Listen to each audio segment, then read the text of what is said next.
Hello, everybody. It's Thursday, April 10th, and me, Matt, and Felix have got some Chapo coming at you. Just to begin for today, tariffs.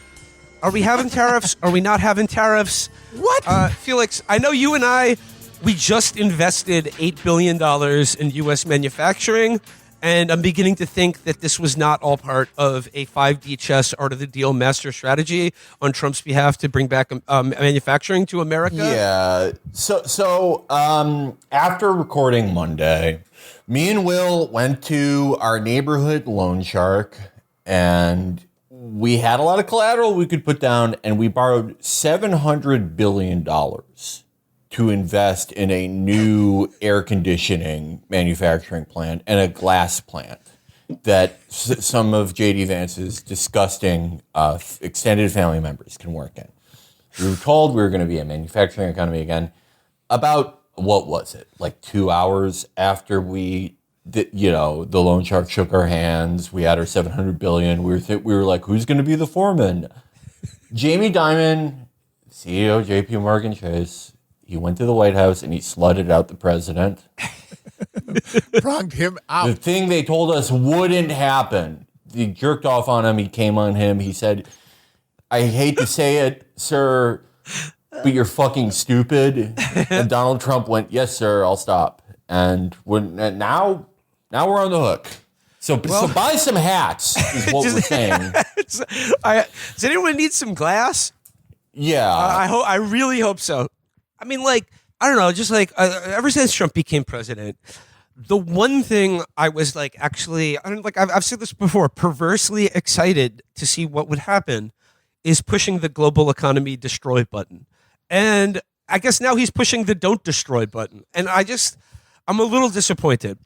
I'm a little disappointed because I just don't really know if they have a plan. And I used to think they had a plan. What makes you think that? I don't think that. All hail the Crimson King. Matt, you've been talking about the Crimson King for a while now, and more people are talking about it, to be honest. I mean, you know what? Go with God. Just riff it. Yeah. Smash the economy. And what Wall Street, to those listening and freaking out, learn to curd. Learn to churn. Yeah. In fact, if you are, we gave our financial advice already.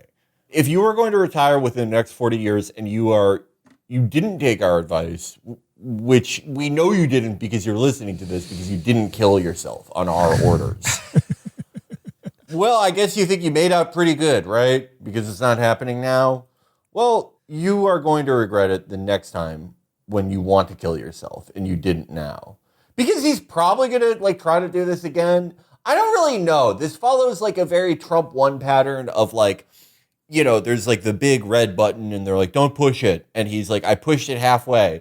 And then Jamie Dimon or a Jamie Dimon analog in the military, someone who comes in after all the guardrails and the bumpers that the deep state set up, after he just stumbles past those to say, sir, you're stupid and they're going to yell at you if you do this. And then he stops doing it. That was the thing that happened all the time during Trump 1. This is the first time something like that has happened during Trump 2. But it's so weird because the thing that has categorized Trump 2 is that he is scornful and resentful of all the times someone who came in and said, stop pushing the button, and he did.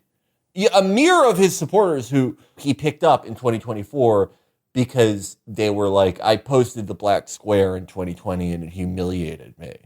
And you're like, why did you do that? And they're like, because they'll kill us if we don't. So we have to torture a German guy in ICE detention. So I never have to post the black square. It's a mirror image of all of these guys doing the thing that they shouldn't have, and then they're mad at someone else over it. So I don't really know what will happen because, again, this is a problem Trump had in 2018. What was the presidency about after you run on pressing the button, you try to press the button, and then you stop because you're going to get yelled at? What is it about? His biggest problem, in Trump 1, even more than his catastrophic unpopularity, was this idea that he was just spinning his wheels. And COVID actually kind of helped him more than hurt him in that regard. And so if we're just not doing tariffs, what are we doing? What is he going to do? Having fun. Yeah. It's just like vibing. Matt, it becomes a Biden thing where it's like, well, why do you want this job so bad? Because I've wanted it my whole life. Okay, why did you want it? Because I want it. I don't know. What, kill yourself? I know, killing myself. Just oblivion. Just Khmer Orange. Year 0, baby. Well, I mean, the thing is, as I understand it now, he has paused tariffs for 90 days on every country but China, which now has 150% tariffs, which should basically mean the end of all trade with our biggest trading partner. But he's also saying that like all the other countries, they're calling to do deals right now. But like I don't know what those deals are, and then like they still have tariffs on American exports. I don't know. I'm just sick of hearing about tariffs. But like I said, I'm interested in this because Felix, as you and I discussed, you said this the other day, and I think this is an interesting test case because like theoretically a good president would have to institute policies that would at some point cause the stock market to crash. And I was interested to see if a president could actually do that, like make a decision to like tank the U.S. stock market, in exchange for theoretically something better. Mm-hmm. And I think we're learning that the answer to that question right now is no, you can't. Well, I mean, it depends, right? Like, really, who knows what Jamie Dimon actually said to him? I do think it was like the Afghanistan thing, right? Where it's like, look, you can do this, but they're going to yell at you. And I think that like still works on him. It's, at least if it's a money guy. If it's a military guy, good luck. You're all woke now. You're all, a gay guy is going to tell me I get yelled at. Welcome to every day of my life anyway, But it still works if it's a money guy. There is also the fact that we pointed out last time, this is crashing the market in exchange for nothing, right? No one could explain the actual benefits for this. They said, well, maybe we'll have increased manufacturing. Okay, what is the plan to, bring all these supply lines to North America for the first time in like 80 years? Yeah. But, I mean, as a test case, he did retain a bunch of supporters who were like, what he's doing is awesome. I don't know, like if Bernie, like say theoretically Bernie did something that resulted in the S&P 500 losing 15% over 3 days, right? I don't think they would be as gentle with him, certainly not, but it shows that you can press the button, I guess, and it may be different if it's actually in exchange for something.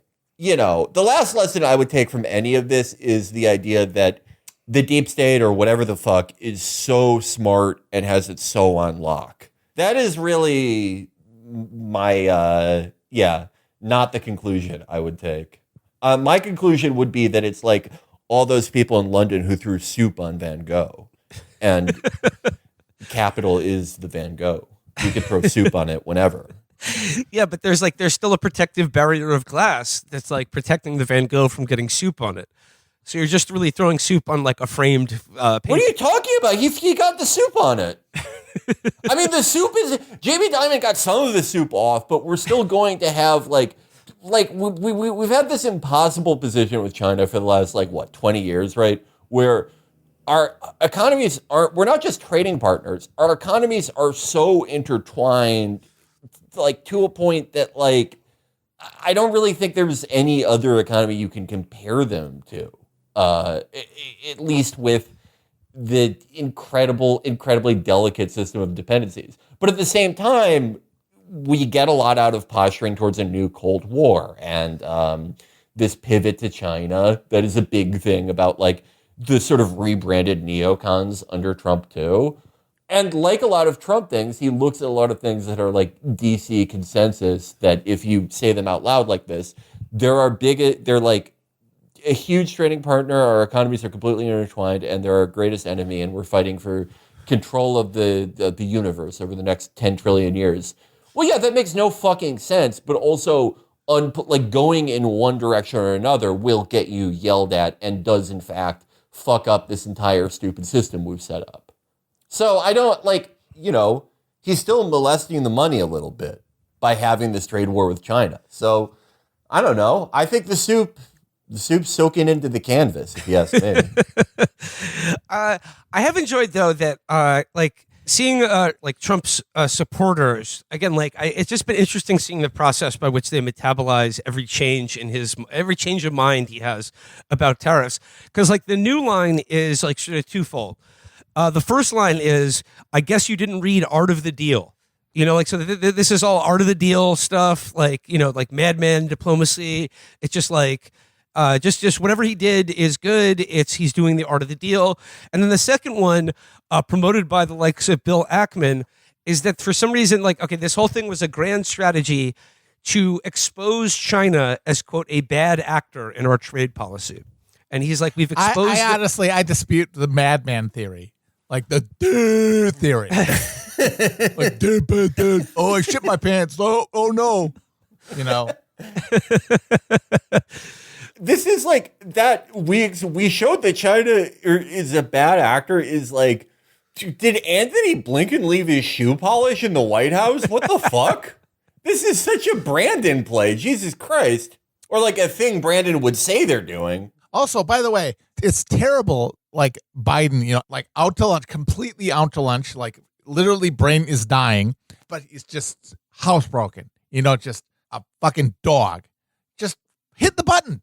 Just hit the button of tariffs. Just fucking go down, man. You're literally dying.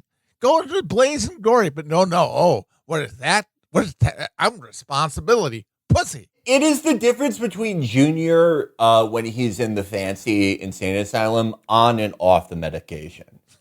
Biden is Junior on the medication that keeps him from pissing himself, and Trump is the Junior that beats up the professor. But it's still Uncle June. I gotta say, the tariffs or whatever, it's good to see, honestly, because I'm compelled to doomcast, building castles in the sky, rational projection. But the tariffs, whatever, I realized it's more random to you and more fucking stupid than you can imagine. Just relax. Just fucking don't worry about it. Oh no, don't worry about it. It's fine. It's stupid. We're gonna press it. Yep. Fuck it. Who cares?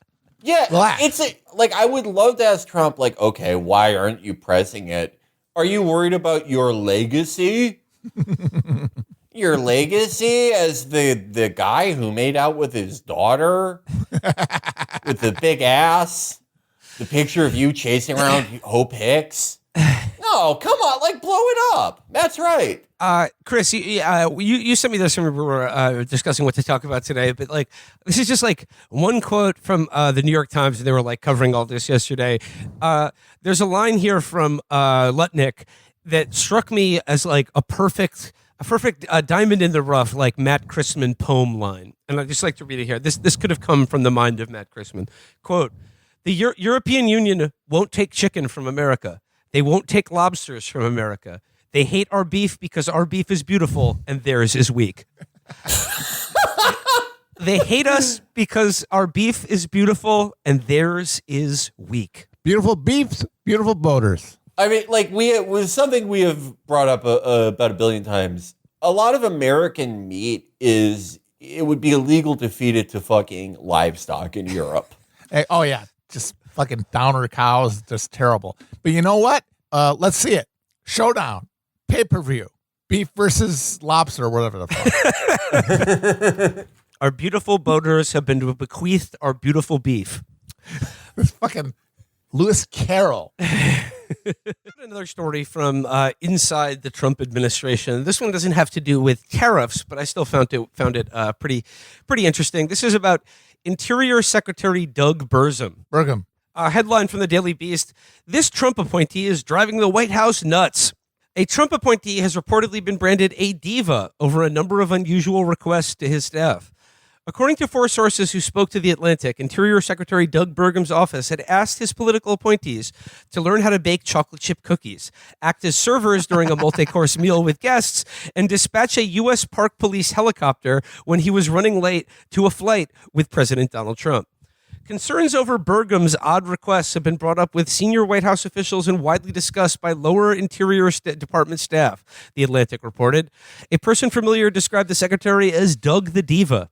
You have to be a real fuck up to like miss a flight as a cabinet secretary. I think if you like miss a bunch of flights as a normal person, you're a fucking idiot. Like, you know, that puts you in porn addiction or haunted by ghost territory. Like afflictions that only affect the stupid. But if you're at the highest level of federal government and you're like, oh, I'm going to miss my flight where if you like sneeze in the airport when I'm there, they kill you, but I'll miss my flight.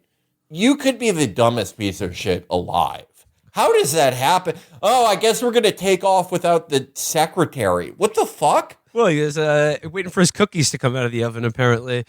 It says here, Burgum's chief of staff, Joe D. Hansen, reportedly asked staff to learn how to use industrial ovens at the agency's headquarters in Washington, D.C. to make freshly baked cookies when the secretary has guests over. Have you tried First it? of all, have you tried it, though? You're smirking or whatever. Oh, cookies? But seriously, like gooey, just fall off the bone. It's really good. I get it. I love bone-in cookies. Yeah. Fall off the chip. falling off. This Burzum character sounds like one of my personal heroes, one Amelia Bedelia. It says, the White House has also waved off reports of Burgum's unusual requests. Only The Atlantic could spin baking worm cookies for guests as a bad thing. Cold-hearted people, White House spokesperson Anna Kelly told the magazine. Secretary Burgum is doing an outstanding job leading the Department of the Interior. I'd like to go back to an earlier detail in the story. Why are there industrial ovens in the Department of the Interior? Well, presumably, like they would have a lot of people for like dinners and shit, so you would need probably to cook a lot of baked goods. That doesn't strike me as that ridiculous. What does strike me as ridiculous is like the cabinet secretary thinking he has to do all the cooking. Like that's Amelia Bedelia territory.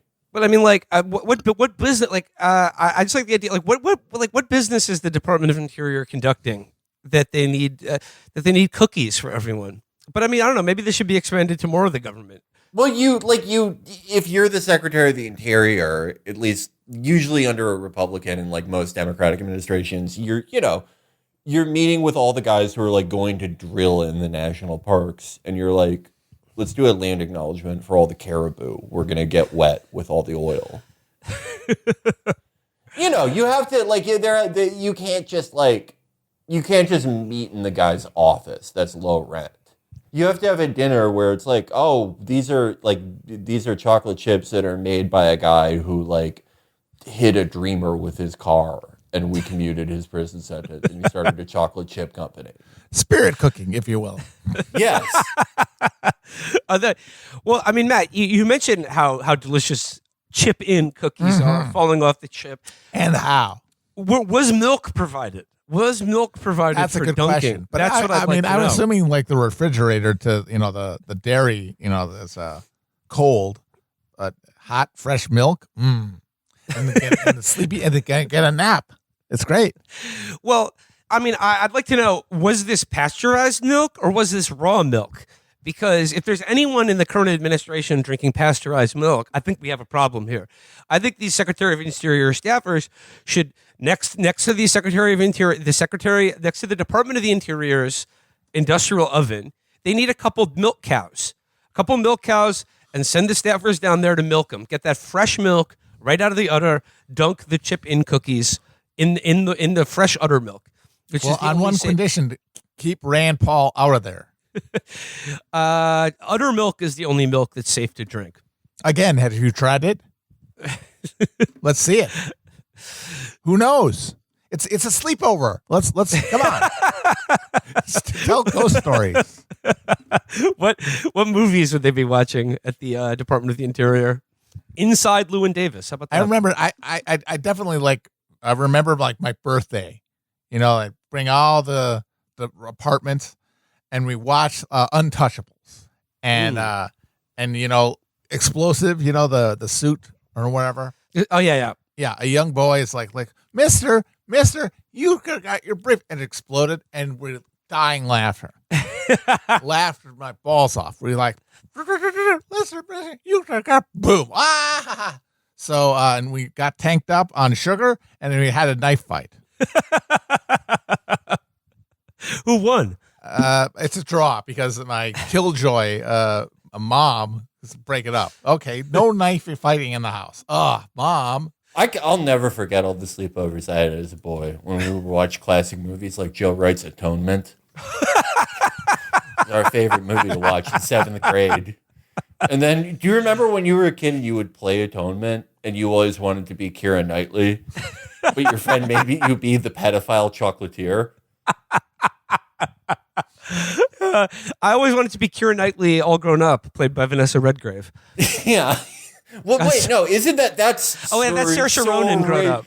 Yeah. Saoirse Ronan grown up. I haven't seen... I haven't had a sleepover. Felix, I haven't had a sleepover in probably 35 years, so I need to watch Atonement. All right. We should do the Ian McEwan sleepover. Middlesex, Atonement. Well, we're grown up now. We can read the books. This time, I get to be James McAvoy. A little bit more news about staffing issues at the Trump White House. This is from NBC News. FBI creates multi-agent bodyguard team to protect Dan Bongino. The FBI has issued a call for agents to voluntarily serve as bodyguards for Deputy Director Dan Bongino, a break from past practices in which the Bureau's number 2 official did not have security details. 2 current and former FBI officials familiar with the matter told NBC News. Bongino, a former Secret Service agent and New York police officer who became a wealthy pro-Trump podcaster, harshly criticized the Bureau for years before President Donald Trump chose him to be deputy director. What is he, Bat Kid? You know, it's nice for Trump. He's like a Make-A-Wish. You know, it's like, oh, he's had cancer. It's like, well, you know what? Get something special. Fresh cookies. It's all for you. The 20 additional agents will daily construct a giant subway. Oh, you're a scary bad guy. Ooh, step back, the Joker. Says Bongino, the first deputy director in FBI history who is not a career agent, has pledged to act in a nonpartisan manner. Last week, a message sent to FBI agents, known as a canvas, asked for volunteers to leave their jobs temporarily to serve on a protective security detail for Bongino. The canvas sought agents willing to relocate for 30 days of temporary active duty to protect Bongino 24 hours a day, according to 2 former FBI officials familiar with security details. Full-time protection could require as many as 20 agents, they said. A single agent was assigned part-time to accompany the previous deputy director, Paul Delabate. Baba Booey. It says here, often those agents were members of SWAT team, and some came from the elite hostage rescue team, which dispatched to the FBI's most dangerous and high-priority operations. You know what? Come to think of it, like, who needs that bodyguard? It's overkill. But I remember Cat Turd. I would want to fucking bodyguard. It's like form of phalanx. Get me out of there. 2 former current and former officials said 2 agents from the department's X-Files will be with Dan Bongino 24 hours a day. What are they protecting Dan Bongino from? What are the Bongino's natural predators? Nick Lutzko, the guy who did the song about him. Hi, Dan. It's me, Nick. We haven't met, but you may be aware I'm a songwriter. Agents have been dispatched to his house. You know, we've talked about like the ignominy of, you know, a guy like Qasem Soleimani being killed by a guy like Trump. What if and it's probably already happened, what if you were in prison for the rest of your life because of Dan Bongino? Like under the law enforcement auspices of Dan Bongino. You're going to live and die in ADX Florence, and the last guy who signed off on your case was one Mr. Dan Bongino. We got to get him out. Strategic assassination is no joke. If we crucial oaths and like we cease to function. I just my question about this story is, why does the deputy director need the 20-person detail, and does Cash have a detail? Why are you going after the deputy director of the FBI? Yeah, that's a good point. If the head of the FBI doesn't need 20 FBI Peter agents Principal. keeping The third most important guy is actually like, well, he's the Bongino clone that they got right. Hopefully, Elon Musk Doge is in effect. Yeah, why isn't the Doge department looking into could they just have two security, like a 2-person security detail for Dan Bongino? 20 people seems like a lot. And like round the clock coverage, are they staying with him in his house, staying parked out front? Oh, I would hate to be the agent who has to take a bath with Dan Bongino. Dear Penthouse, I've never texted how the you're doing. So Dan Bongino made me check in his bubble bath for Chinese assassins. All right, next story I got here. This comes from an interview in Vox with Jared Lanier. Headline here is, will AI become God? That's the wrong question. I just want to highlight like this one thing here. It says, what do you mean when you say the whole technical field of AI is defined by an almost metaphysical assertion?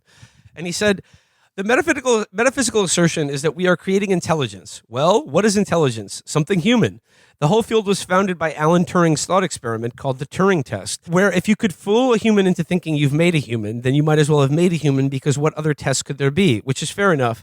On the other hand, what other scientific field, other than maybe supporting stage magicians, is entirely being based on being able to fool people? I mean, it's stupid. Fooling people itself accomplishes nothing. There's no productivity, no insight, unless you're studying the cognition of being fooled, of course. So what does this? So he says, what does all the anxiety from serious people in the world of AI about human extinction feel like religious hysteria to you? This is where it gets interesting. He says, what drives me crazy about this is that this is my world. I talk to people who believe that stuff all the time, and increasingly a lot of them believe it would be good to wipe out people, and that the AI future would be a better one, and that we should wear a disposable temporary container for the birth of AI. I hear that opinion quite a lot. Dental dam? I don't know what the. Oh fuck, guys! Shit, my headphones just ran out of juice. Hold on, give me a second. Earth to will. I'm back. Okay, you're back. Okay, great. Okay. You've only been podcasting professionally for 9 years. You should have some wired headphones in the house. Yeah, I know. I know. All right. End my stupid fuck life. All right, back to will AI become God? So he says here. And that we should wear a disposable temporary container for the birth of AI. I hear that opinion quite a lot. Well, first of all, I'm interested in that opinion, but I'd like to know, what is a temporary disposable container for AI? Do they mean like your body and brain? I suppose that's what's that talking about.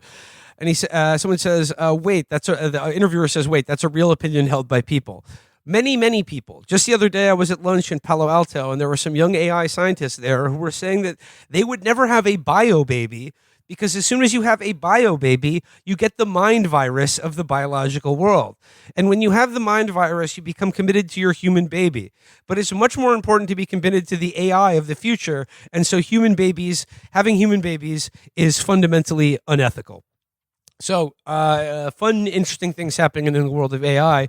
And I thought I would take this opportunity to ask you, Matt, how is your bio baby and the human mind virus you've been infected with as a result of it? It's fine. It's cute, adorable. It's laser eyes, though. That's unsettling.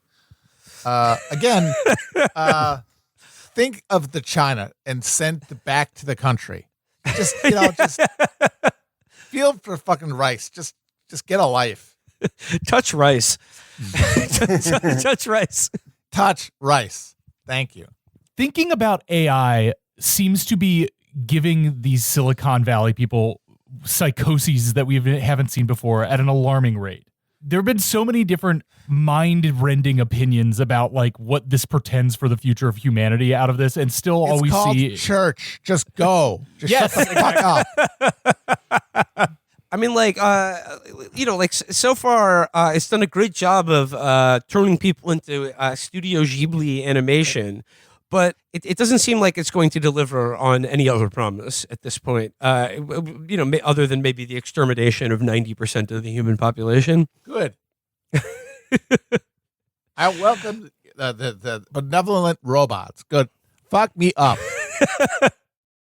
All right, next up here, I enjoyed this story, courtesy of the New York Post. YouTube star Ms. Rachel should be investigated for spreading Hamas propaganda over posts about Gaza kids. Anti-Semitism group tells Good. Bondi. Good. YouTube's top toddler whisperer, Miss Rachel, should be investigated over whether she's being paid to spread Hamas-aligned propaganda for her posts about the death of kids in Gaza, a major anti-Semitism group tells Attorney General Pam Bondi. Ms. Rachel, real name Rachel Griffin Accurso, has become the modern equivalent of Mr. Rogers, educating and entertaining millions of young kids with her Songs for Littles streaming shows, which has been viewed more than 10 billion times.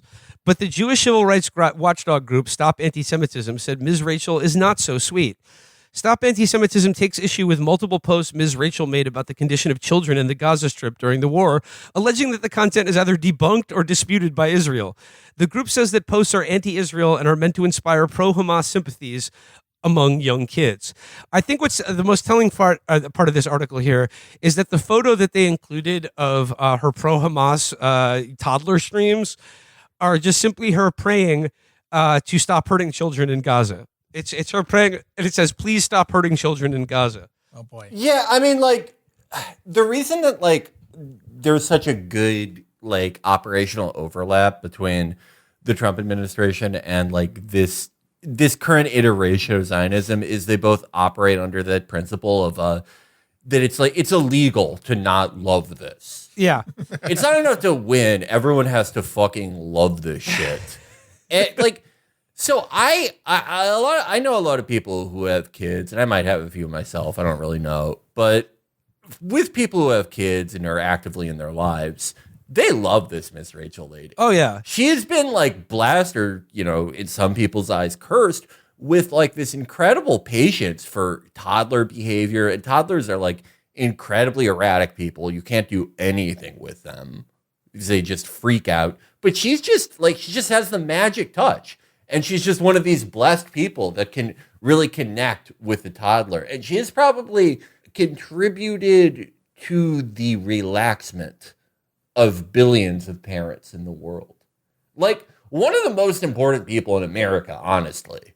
If you want people to have kids, you need this lady. yeah. Exactly. And like she seems to like earnestly love kids. And so obviously when she sees Tolev Big Toe, the vice admiral of the IDF, being like, we had to drop a neutron bomb on this nursery, she's gonna like feel shitty about it. But it's like it does raise the question of like, okay, what is the right thing for her to do? Like, should she post, I love, this is awesome. Yeah. I love this. Hooray, dead kids. No, it's like, I tell you, stop pussyfooting around and waterboard lamb chop. yeah. I feel like it's just, given the vast sums of foreign funds that have been directed toward propagandizing our young people on college campuses. Oh yeah, that's where the foreign funds are going and coming from, right? We suspect there is a similar dynamic in the online influencer space. Stop Anti-Semitism director Leora Rez said in an interview letter sent to Monday to Bondi. But it's like, yeah, Felix, to your point about like what would be the correct message that stop anti-Semitism, if like what would lead them to support Mrs. Rachel? And the answer is like her saying, please keep hurting children in Gaza. Please send them all to an early grave. It's theologically impossible to rape a non-Jew. Wait, what? I guess I show this to like a 4-year-old. It's like a little too intense for a 3-year-old. Okay. We urge you. Ms. Rachel is finally doing a musical rendition of Ovadia Youssef's most racist sermons. In the letter to Bondi, the group said Ms. Rachel, who once focused solely on catering to children, has been incorporating Hamas-like propagated images and stories into her content. Her posts have largely ignored the suffering of Israeli victims, hostages, and Jewish children, while she constantly amplifies misinformation from Hamas and other anti-Israel sources, Rez told Bondi in the letter obtained by the Post.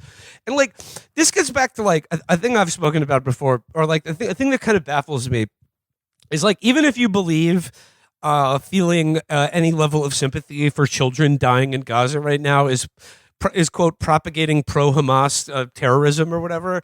It's this idea that it all has to be funded from some foreign. So it has to be like some sort of nefarious injection from outside of America into the bloodstream of our politics, and not just like, gee, I don't know, a woman who's made her entire life and career about like the support and nurturing of children might feel that killing them in such large numbers would be bad. It's like, no, like there has to be some nefarious influencer campaign going on here, just like we've seen on college campuses, which couldn't possibly be, the organically expressed beliefs of young people in America who are sickened by what they see every day. That seems to be the line from the Trump administration. And they found a way to like make all of this palatable for the more like, based guys.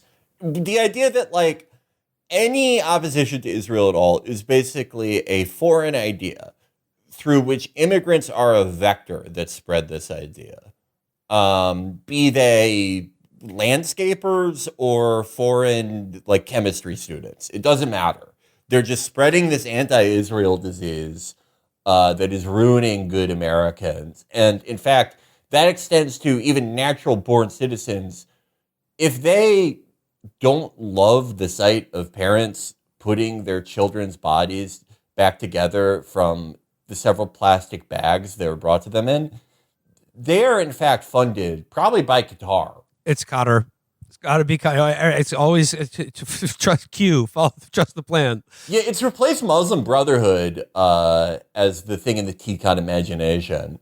But it is like most people who are already like kind of disgusted by Israel, which is most people, obviously find this stupid, but I don't really think the intention is to win over most people. I don't think they can do that, or they think that they can do that anymore unless they're really delusional, which, they might be. It is just a way to like make it palatable to like, the most extreme members of the coalition. But this is great here. In the article, it says here, among the objectionable content, according to the group, are viral images of a child with protruding limbs depicting starvation in the enclave. Stop Anti-Semitism claimed those images were debunked, with the child not suffering starvation, but instead from cystic fibrosis. Fadi Alzant, the child in question, however, was suffering from both cystic fibrosis and starvation, his mother told the Washington Post. He became a widely shared symbol for what the UN says is a humanitarian crisis in Gaza before the ceasefire. Stop Anti-Semitism also objected to Ms. Rachel sharing the death toll provided by Hamas-run Ministry of Health, which does not differentiate between terrorists and civilians. Stop Anti-Semitism alleges that the estimates are nearly 15,000 children have died in the war were debunked, accusing the children star of spreading misinformation. I love that. It's like, no, he was merely suffering from cystic fibrosis and starvation at the same time. So that's another debunked claim. But I feel like, I mean, you've written about this before, but I really do like that the organization called Stop Anti-Semitism. Let's just say I think they should consider a rebranding in their name, considering what they're up to. Yeah, no, I mean, it should be called like perpetuating anti-Semitism, let's go. What's Macron's party called again? I forget. March, I guess. Anti-Semitism on March. I mean, it's like I'm a lost cause now. I'm the most anti-Semitic guy I know because of this group. Well, it feels like you said, like virtually every parent that I know in my life is just like all about Ms. Rachel. They love Miss Rachel. So I'd be interested to see where this ends up. Well, yeah, no, Miss Rachel has probably, honestly, I don't think she does anything for family annihilators. I think those are just guys who are like looking for a reason to explode their family and anything will do. But in cases where, and these are increasing in likelihood and frequency, cases where the toddler kills the family. She's annihilated. Full Benoit, as it were. Yeah, a sort of a prodigy Benoit situation. She's completely stopped those. I think she should be replaced with like an Israeli children's entertainer. Is there Settler one? Barney, Settler Baby Bop. One more story here. This is tangentially related, but I really enjoyed this one. New Navy chief regrets costly missile interceptors against Houthis, pushes for cheaper Red Sea defense. New acting chief of naval operations, Admiral James Kilby, said he regrets the Navy's reliance on expensive, high-powered missile interceptors to counter the Houthi threat in the Red Sea and pledged to push for cheaper, more efficient solutions. Speaking to reporters at the Sea Air Space Conference in National Harbor, Maryland. Oh, National Harbor. Yeah, that's where CPAC was. Kilby said he was not concerned about the Navy's ability to protect its people, such as the 350 sailors aboard the USS Carney missile destroyer, or its ability to safeguard commercial shipping. He is, however, concerned about not having a better way to more economically treat the threat. In his former role as the deputy commander of Fleet Forces Command, Kilby said he was focused on high-end laser, 50 kilowatt to 1 megawatt, and I have regret for that. I had not been thoughtful enough to think about the UAV threat, where I do think much lesser powered weapons would have done what it needed to do, Kilby said. He promised the Navy was working to overhaul its costly defense tactics with much more cost-effective technologies to counter autonomous vehicles in the Red Sea, as he called on the defense industry to more quickly produce munitions for the mission. When asked if the Navy had enough munitions to counter the Houthi threat, Kilby replied, "I think we need more munitions. We certainly need more depth of magazine if we're going to get into a protracted conflict. Onlookers have long decried the disproportionate cost of taking on Yemeni rebels.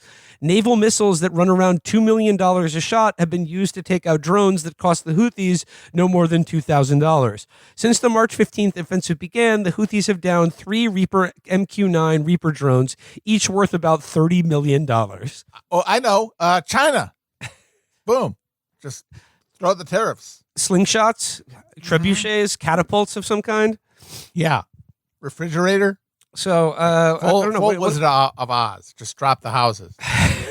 Okay. So what do you make of this in light of the fact that Trump seems to be implying that there could be some sort of ground war in Yemen as well? I mean, is that cheaper than the Navy anti-aircraft drones? $2 million a pop. I mean, how much does a soldier cost? Well, we do kind of have a test case for what a ground war in Yemen with overwhelming air support provided by almost completely analogous catalog of not totally one-to-one, but pretty similar to what our Air Force has with the Emirati and Saudi incursion. I mean, we have talked about this, that there would, if it's a full-scale ground invasion of Yemen, you would need more than just one Jelly Roll song for all the troops that would die. You'd probably need like an entire Jelly Roll album and concert for all the fallen heroes. We're Not Okay. Yeah. The live box set, Yemen edition. There would be a lot of people addicted to things that you can buy at the gas station. Also, stop saffron. Easy. Okay, now to close out this episode, we have another edition of Matt Christman's Strokes of Genius. We have another poem from our dear Matt Christman. Dr. Trumplove, or How I Learned to Stop Worrying and Love the Tariff. Brownian motion, Keynesian notion, the animal spirits built up force to break down the Berlin Wall, flowing sensuously across the NATO land bridge. Capital held a bacchanal by frenzied mosh pit, accumulating to the balls. Fueled by optimism in eruption to patriotic ejaculate, I have slipped the surly bonds of earth and touched myself. A vertiginous defiance of gravity.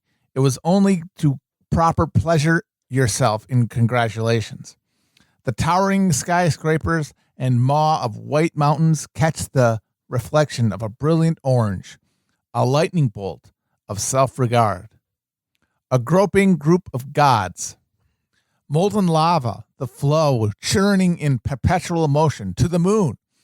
But not even stars can fight astrophysics. The celestial orgy becomes syphilitic.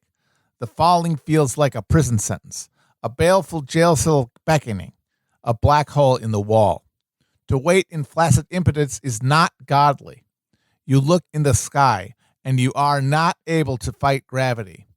But observing, it has an effect. 1,000-odd stare creates a chemical reaction, changing lead into uranium. Turning that smirk inside out, getting in their guts with your mushroom cloud. As Rush turns into placid law, into rapturous deathgasm, the shadow of bemused figures drowns out the falsetto screams and the chortle of baritone laughter. The art of the deal, trading hope for spite. Trading hope for spite.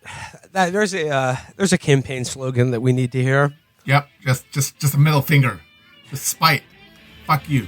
All right, that does it for us today, everybody. Till next time, bye-bye. Bye. Bye. Bye.